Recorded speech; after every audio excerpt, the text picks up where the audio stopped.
Hello everyone, let us start new topic reverse osmosis and purification of water। देखिए, जब आप किसी दुकान पे जाते होंगे और कोई पानी का बॉटल लेते होंगे तो उस बॉटल पे लिखा होता होगा मिनरल वाटर।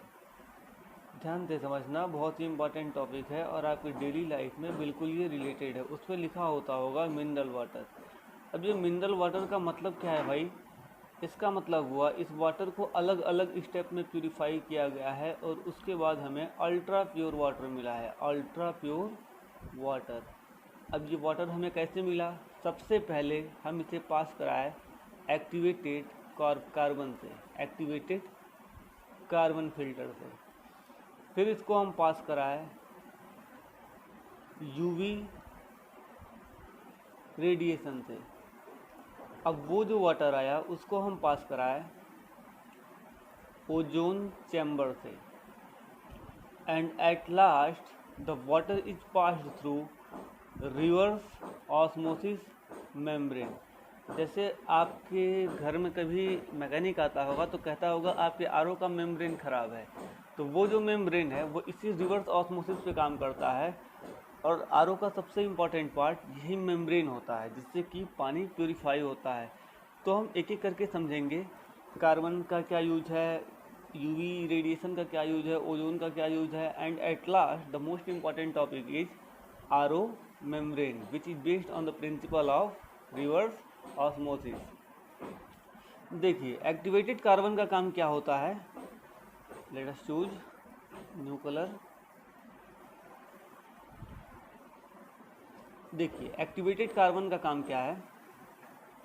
मान लीजिए कोई वाटर है और उस वाटर में बहुत बेकार स्मेल है, तो ये एक्टिवेटेड कार्बन क्या करेगा, उस वाटर के जो गंदे स्मेल को रिमूव कर देगा।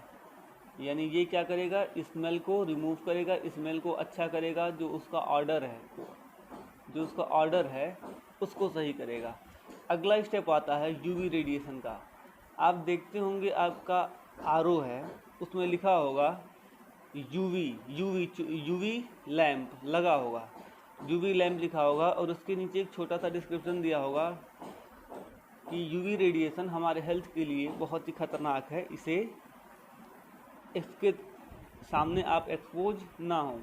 तो देखो, यूवी का जो काम होता है ना, पानी के अंदर बहुत सारे लिविंग ऑर्गेनिज्म होते हैं, बैक्टीरिया होते हैं। तो जब यूवी रे उनके ऊपर पड़ता है तो वो जो लिविंग बैक्टीरिया हैं वो किल हो जाते हैं।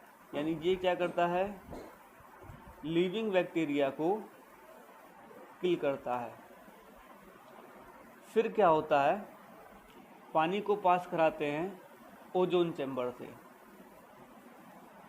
ओजोन चैम्बर, जब वाटर ओजोन चैम्बर से पास होता है तो इसमें जो नॉन लिविंग बैक्टीरिया है, नॉन लिविंग, वो सारे क्या हो जाते हैं, ऑक्सीडाइज होके क्लीन हो जाते हैं, यानी वो भी ख़त्म हो जाते हैं।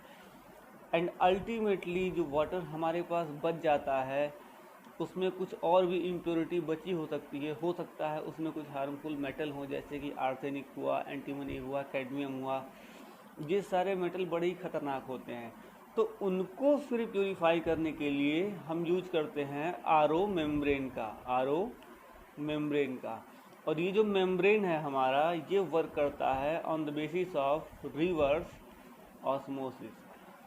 अभी हम समझेंगे रिवर्स ऑस्मोसिस क्या होता है, लेकिन अगर आपको ये नहीं पता है कि ऑस्मोसिस क्या होता है, ऑस्मोटिक प्रेशर क्या होता है, तो आप मेरा पिछला वीडियो देखिए, उसमें सब क्लियर हो जाएगा। या फिर डिस्क्रिप्शन में हम आपको लिंक दे देते हैं, वहाँ आप क्लिक करके पिछला वीडियो देख सकते हैं। After that you are able to understand what is reverse osmosis and purification of water.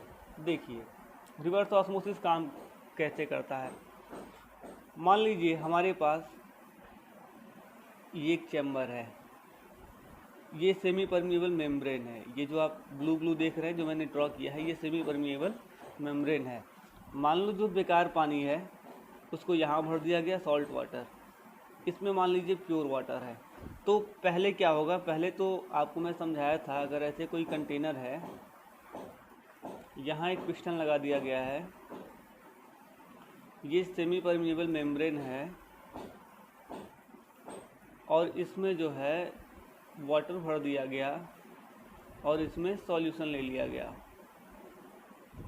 यहाँ सॉल्यूशन ले लिया गया।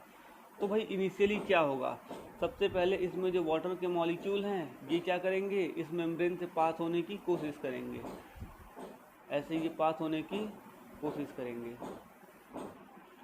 ड्यूरिंग दिस प्रोसेस ये वाटर के मॉलिक्यूल या ये सॉल्वेंट के मॉलिक्यूल इस मेम्ब्रेन के ऊपर कुछ फोर्स लगाते थे जिसे हम कहते थे ऑस्मोटिक प्रेशर, और उसे हम डिनोट करते थे पाई से, यानी इनका जो प्रेशर था उसे किससे डिनोट किया गया था, पाई से। बट जैसे जैसे ये मॉलिक्यूल यहाँ मूव करेंगे ये पिस्टन ऊपर जाता जाएगा और एक समय ऐसा आएगा जब ये पिस्टन एक पर्टिकुलर लेवल को पाके और मूव करना स्टॉप कर देगा। अभी हम क्या करें ना, यहाँ पे चलो माना कोई प्रेशर P एक्सटर्नल अप्लाई कर दें, यानी बाहर से हम प्रेशर अप्लाई कर दें। अब हम बाहर से जैसे ही प्रेशर अप्लाई करेंगे, अब ये जो हमारा सॉल्यूशन है इसमें जो सॉल्वेंट मॉलिक्यूल है, यानी इसमें प्योर वाटर भी है, नमक भी है, सब कुछ है। अब ये क्या करेगा, ये रिवर्स प्रेशर अप्लाई करेगा इस मेम्ब्रेन पे। धीरे धीरे जैसे जैसे टाइम बीतता जाएगा, स्लोली एक समय ऐसा आएगा कि P एक्सटर्नल इक्वल हो जाएगा ऑस्मोटिक प्रेशर के, ऑस्मोटिक प्रेशर यानी पाई। और जैसे ही हम प्रेशर थोड़ा सा और इंक्रीज करेंगे, when P external is slightly increased by, जैसे पाई से थोड़ा सा ज़्यादा होगा तो जो वाटर का मूवमेंट है वो सॉल्यूशन से वाटर की तरफ होने लगेगा, जो कि पहले वाटर से सॉल्यूशन की तरफ हो रहा था। यानी अभी क्या होगा, वाटर हमारा यहाँ से मूव करेगा यहाँ, और इसी प्रोसेस को हम बोलते हैं reverse osmosis. During this process all the impurity of water containing harmful metals are removed. यही प्रोसेस यूज हो रहा है प्रेजेंट टाइम में, यही वाला प्रोसेस रिवर्स ऑस्मोसिस का ही प्रोसेस यूज हो रहा है। वेदर ये इंडस्ट्रियली प्योर वाटर प्रिपरेशन हो या होम आरओ अप्लायंस हो, सब जगह ये प्रोसेस यूज हो रहा है। तो आज इस टॉपिक को यहाँ ख़त्म करते हैं, and in the next lecture we will discuss about the abnormal behaviour.